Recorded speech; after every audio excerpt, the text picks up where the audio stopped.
선을 행하는 것과 노동과 무슨 관계가 있는가 좀 살펴보면서 은혜를 나누고자 합니다. 노동이라고 하는 것은 하나님이 우리에게 주신 신성한 것입니다. 언제부터 노동을 하였을까요? 노동이라고 하니까 좀 긍정적인 이미지보다도 약간 부정적인 이미지가 조금 가미된 것 같은 그런 느낌이 들어요. 그런데 성경을 통해서 보게 되면 말입니다. 하나님은 아담과 하와가 선악과를 따먹음으로 하나님에게서 벌을 받았습니다. 뱀이 저주를 받은 것에 비하면 아담은 그냥 벌을 받았다라고 표현을 합니다. 그래서 그 벌의 내용이 무엇이냐면 바로 수고하여야 한다라는 겁니다. 그리고 그 수고로 인하여 소산을 먹는다는 것입니다.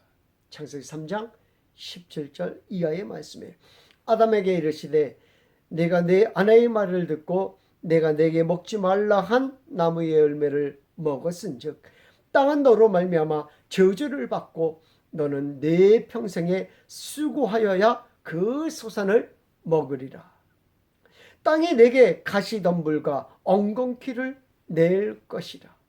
내가 먹을 것은 밭의 채소인지요.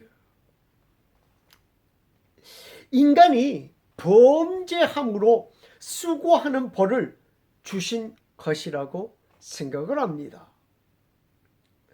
그러나 그것은 인간의 범죄에 초점이 맞춰져 있기 때문에 우리가 다른 본문을 잘 보지 못해서 그런 것 같아요. 인간의 수고는 인간이 범죄하기 전부터 이미 시작되었다라는 사실입니다. 에덴 동산을 경작하고 있었다라고 성경은 말해주고 있습니다. 창세기 2장 15절 말씀. 지금 좀 아까 읽은 건 창세기 3장 17절에서 18절 말씀인데 이거는 창세기 2장 15절 말씀에 벌써 경작이라는 말이 나옵니다. 뭐라고 써있냐면 여호와 하나님이 그 사람을 이끌어 에덴 동산에 두어 그것을 경작하며 지키게 하시고, 이미 하나님은 인간에게 에덴 동산을 경작하게 하시고 다스리게 하셨다라고 말씀해주고 있는 것입니다. 인간이 범죄한 후에 하나님은 인간의 수고에, 이렇게 말씀을 드릴게요. 인간의 수고에 그 의미를 담게 하신 것입니다.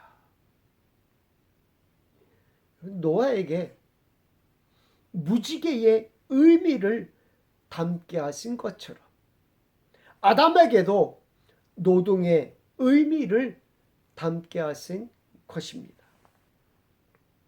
아담과 하와가 죄를 범함으로 땅이 저주를 받아 엉겅퀴와 가시덤불을 내게 되었다라고 성경은 말해주고 있습니다.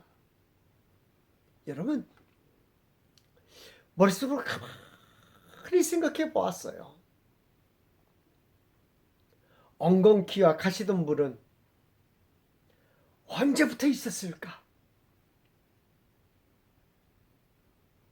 엉겅퀴와 가시덤불은 하나님이 창조하실 때부터 있었던 것인 줄 믿습니다.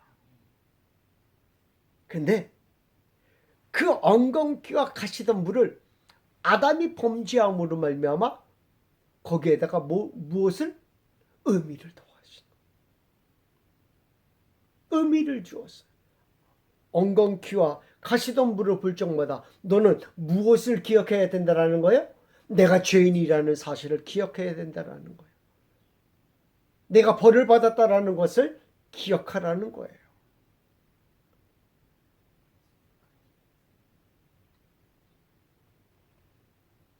하나님은 에덴 동산에서 아담과 하와가 경작하도록 하셨다라는 것입니다.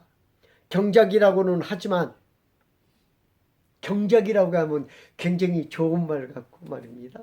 노동이 일하게 하면 굉장히 안 좋은 말 같지만 같은 단어입니다. 그러므로 노동은 하나님이 인간에게 주신 것입니다. 하나님이 주신 것을 인간이 마음대로 생각해서는 안 되는 것입니다. 또한 일하는 사람을 경히 여기면 안 되는 것입니다. 직업은 하나님이 주신 것입니다. 그러므로 직업에는 귀천이 없다라는 것입니다.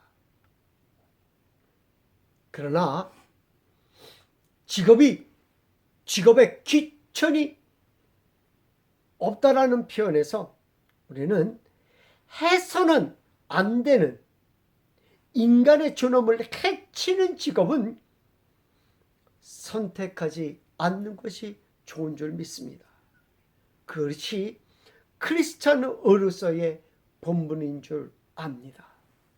만약 존엄을 해치는 직업을 가지고 있다면 바꾸기를 권하는 것입니다. 성도의 삶이 하나님 앞에서 온전해져야 하기 때문입니다. 성도의 삶이 하나님 앞에서 거룩해지기를 소원해 봅니다. 일에 대한 우리의 생각은 어떤 마인드를 가지고 있습니까? 힘든 것이 일입니다. 힘들다고 일하지 않는 분들이 있습니다. 그런데 물론 우리는 무엇과 구분해야지 돼요? 질병과 구분해야 될 줄 압니다. 질병이 있는 분에게 너는 이런 고된 일을 해야 돼? 라고 한다면 아마 모든 분들이 어려워할 것으로 생각이 되어집니다. 질병으로 일하지 못하시는 분들을 향하여 우리는 색안경을 끼고 보아서는 안 됩니다. 그 외에는 모든 사람들이 일하기를 권합니다. 오히려 우리는 일하지 않고 무의도식하는 것이 더 안 좋은 것임을 바울은 밝히고 있습니다. 본문 10절 말씀에 우리가 너희와 함께 있을 때에도 너희에게 명하기를 누구든지 일하기 싫어하거든 먹지도 말게 하라 하였더니, 바울의 극단적인 처방입니다. 일하지 않는 자는 먹지도 말라는 것입니다. 여기에 다른 해석이 필요할까요? 요즘 나이 들어 은퇴하시는 분들이 문제가 되고 있다고 합니다.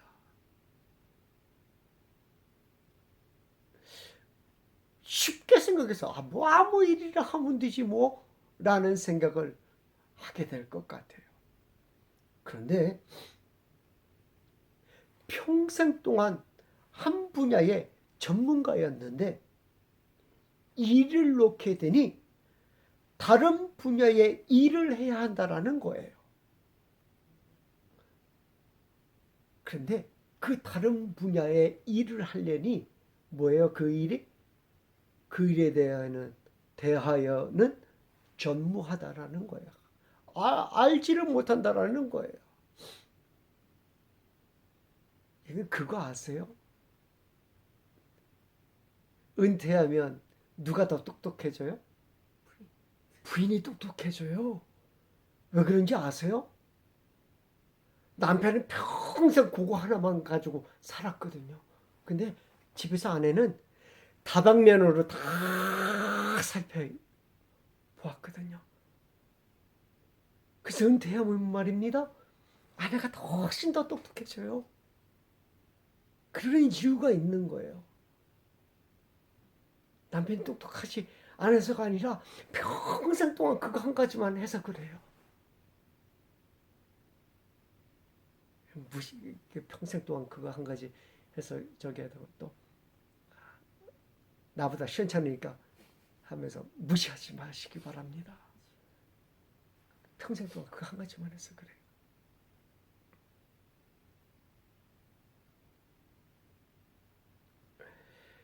그래서 은퇴하면 무엇을 해야 하나 하고 고민하는 분들이 그렇게 많대요. 내일 일을 염려하지 말라고 하니 미래를 준비하지 못하는 경우도 우리 마음에 가지고 있을지도 모릅니다.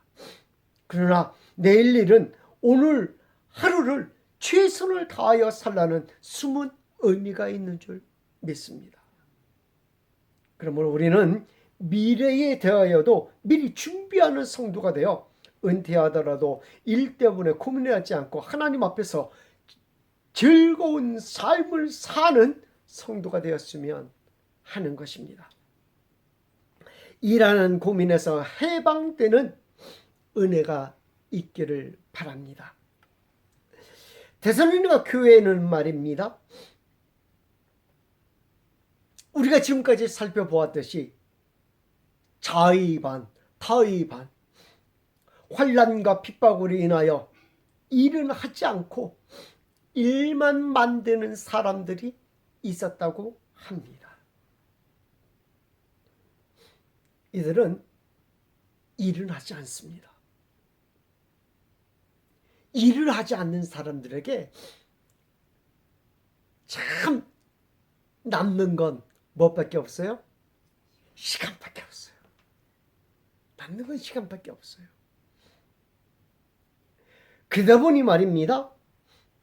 교회에 나와서 모든 일에 관섭하기 시작합니다.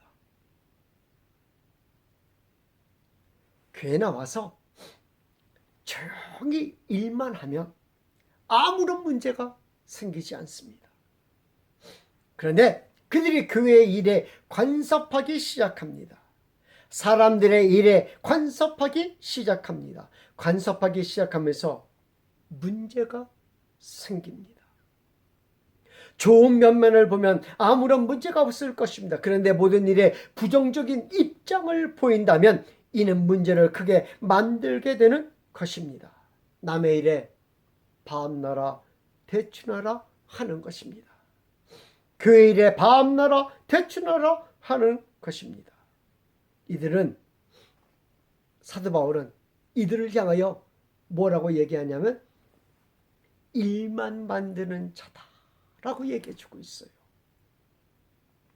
차라리 일이 없으면 집에 있어야 합니다.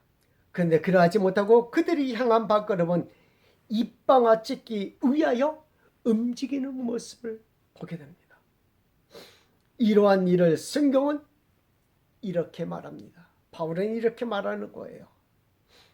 일을 만드는 자라고. 교회에 나와 일을 하는 것이라면 얼마나 좋은 일입니까? 또한 교회에서의 일은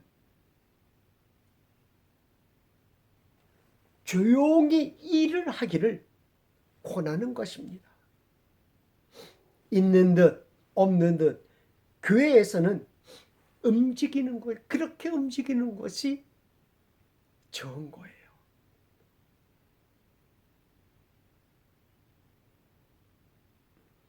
또한 교회에서의 일은 영적인 일을 도모하는 것을 추천합니다. 시간이 나면 영적인 일을 하는 것입니다. 자신의 영적인 성장을 위하여 노력하는 것입니다. 거기에 다른 이의 일을 참견하는 일은 없습니다.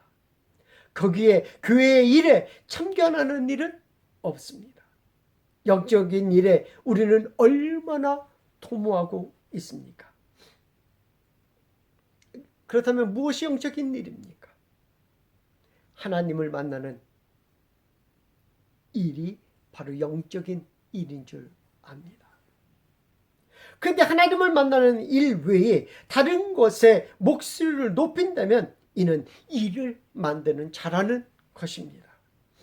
마귀는 이 틈을 타 포도를 하는 작은 여우가 되는 것입니다. 그리고 교회가 무너지게 합니다. 그리고 교회의 갈등을 부추깁니다. 교회의 탕을 만들게 합니다. 그러므로 일을 만드는 자가 아니라 영적인 일을 도모하는 자들이 되시기를 축원드립니다. 데살로니가 교회에 마지막으로 바울은 권고하는 내용이 있습니다. 13절 말씀에 형제들아 너희는 선을 행하다가 낙심하지 말라라고 말씀해주고 있습니다. 본문을 통하여 본문은 두 가지를 의미한다라고 생각합니다. 첫째는 선을 행하는 의미는 바로 성만찬을 준비하는 거예요. 그 둘째는 식사를 준비하는 거예요. 요즘과 같이 예배 후에 따로 식사를 하는 것처럼 이 초대교회는 그것이 어떻게 되어 있어요? 구분되지 않고 있었어요. 성만찬이 곧 무엇이었어요? 식사였어요. 요즘처럼 성만찬 하면 어떻게 해요? 그냥 조그만 떡, 빵 이렇게 하고 포도주 마크 해서 이렇게 하는 것이 아니라 그냥 전체가 함께 같이 식사로 함께 같이 하는 것이 성만찬이었어요. 당시의 성만찬은 식사를 경험하고 있었기에 이를 함께 보는 것입니다. 하나만 생각하지 말고 두 가지를 함께 생각하면서 본문을 이해했으면 좋겠습니다. 초대교회의 특징은 우리가 너무나 잘 알고 있었습니다. 서로 물건을 통용하였다라는 것입니다. 이는 성령으로 인해 형제를 내 몸처럼 사랑하게 된 자발적인 나눔이었습니다. 자신의 소유를 개인의 것으로 여기지 않고 공동체 전체의 필요를 위하여 사용한 것입니다. 이런 의미로 봐서 데살로니가 교회도 초대 교회의 예루살렘 교회의 전통을 따랐던 것으로 추정됩니다. 데살로니가 교회도 모일 때 함께 성만찬을 하며 식사를 한 것입니다. 모든 교인들이 함께 식사하려면 무엇이 들어요? 많은 물질과 음식을 필요로 했을 것입니다. 근데 이 선을 행하다가 뭐한 사람들이 있었어요? 지친 사람들이 있어요. 지쳐버린 교인들이 있었던 것입니다. 왜 그렇습니까? 이 교회 일이라는 것이 매일같이 하는 사람만 해. 매일같이 숟가락만 들고 오는 사람은 숟가락만 들고 와. 매일같이 뭐만 가지고 오는 사람은 입만 가지고 오는 사람은 입만 가지고 와. 매일같이 뭐만 가지고 오는 사람? 그릇만 가지고 오는 사람 그릇만 가져오고, 빵을 가져오는 사람은 빵을 가져오고. 참 희한해요. 안 바뀌어요, 그게. 안 바뀌어요, 그게.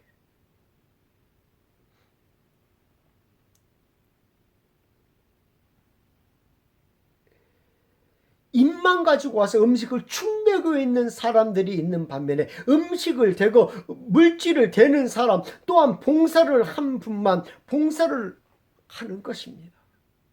그러다 보니 선을 행하다가 낙심하게 되는 분들이 있었다라는 겁니다. 자신만 선을 행합니다. 매일 해도 입만 가지고 오는 사람들은 매일 입만 가지고 오며 상황이 바뀌지 않습니다. 그러니 지칩니다. 실망하고 지칩니다. 처음에는 하나님이 나를 구해주신 은혜 때문에 무엇 가져요?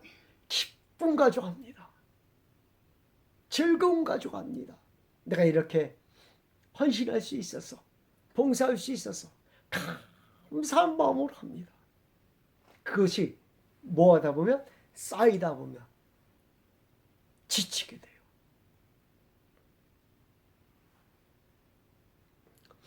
바울은 이렇게 말해주고 있습니다. 낙심하지 말라고 얘기해요. 낙심하지 말라요. 지치지 말라고 얘기해주고 있습니다. 왜? 위로의 하나님이 친히 위로해 주시고 갚아주실 것이기 때문인 줄 믿습니다. 또한 하나님의 사랑과 예수님의 인내에 들어가게 하실 것이기 때문입니다. 역시 선을 행하는 성도에게 요구되는 것이 하나님을 만나는 거예요. 하나님을 만나는 거예요. 위로의 하나님을 만나는 것입니다. 그러면 사랑과 위로가 넘쳐나게 될 것이라는 거예요. 여러분, 이 낙담하게 되면 말입니다. 이 지치게 되면 말입니다. 가장 큰 문제가 뭔지 아십니까? 인간관계가 깨지는 거예요.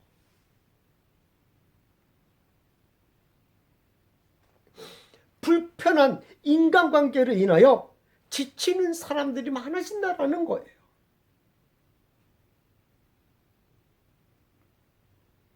내가 싫어하는 것을 하는 것에 지치게 됩니다. 저 사람은 왜 꼭 저렇게 해야 되나 라면서 지치게 되는 거예요.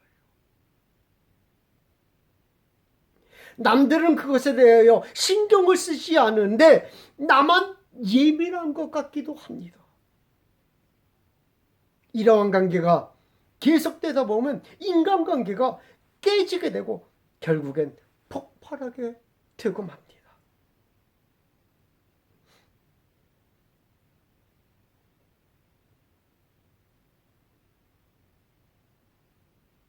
얼굴을 보면 짜증이 납니다. 보기만 해도 신경질이 납니다. 하나님은 왜 저런 분들을 교회에 있게 했을까? 좀 봉사 나하고 같이 숟가락 하나라도 들어다 놓으면 참 좋을 텐데 라는 생각을 해봅니다. 그래서 결국엔 뭐라고 얘기해요? 저들은 사랑이 없는 것 보니까 하나님한테 구원받은 것 같지 않아. 그냥 교인이지, 교회 왔다 갔다 하는 교인이지 구원받은 것 같지 않아 라고 판단합니다. 교회에 가면 은혜 받고 와야 하는데 은혜보다는 짜증나고 웃음이 사라진 자신의 모습을 발견하기도 합니다. 그래서 결국 교회와 멀어지게 됩니다. 결국 교회에 오기도 싫어집니다. 가기도 싫어집니다. 결국 낭망한 마음은 교회를 떠나게 되는 것입니다. 하나님으로 인하여 교회를 떠나는 것이 아니라 사람으로 인하여 교회를 떠나게 되는 모습을 보게 됩니다. 데살로니가 교회는 말입니다. 거저먹는 사람들로 인하여 선을 행하다가 낙담하고 교회를 떠나는 시험을 당하는 사람들을 향하여 이렇게 말해주고 있는 겁니다. 낙담하지 말라고. 사람으로 인하여 낙담하지 말라고, 사람으로 인하여 실망하지 말라고 말해주고 있는 겁니다. 우리는 본문을 이해하면서 어떻게 이 문제를 해결해 나가야 하느냐를 고민해 봐야 합니다. 그럼 어떻게 낙담하지 않고 실망하지 않을까? 우리의 삶 가운데서 이러한 면은 또 없을까? 우리는 그때 또 교회를 떠나 나를 위로해 줄 것을 찾아 떠납니까? 바울의 이러한 주문에 우리는 아멘으로 화답하는 역사가 있기를 바랍니다. 이 모든 것을 해결하는 방법은 무엇입니까? 내가 바로 성령이 충만한 성도의 삶을 사는 거예요. 성령이 충만한 성도의 삶. 기도를 통하여 성령이 충만한 삶이 될 때 이 모든 해결의 기점이 된다라고 말해주고 있는 것입니다. 물론 기도의 중심은 데살로니가 교회에 말해주고 있는 기도의 중심은 너희는 먼저 그의 나라와 그의 의를 구하라 입니다. 그러면 우리가 성령 충만해지고 모든 일을 하나님의 은혜 가운데 보내게 될 줄 믿습니다. 성령 충만한 역사가 여러분의 신앙생활 가운데 날마다 있기를 주님으로 축원드립니다. 기도하겠습니다.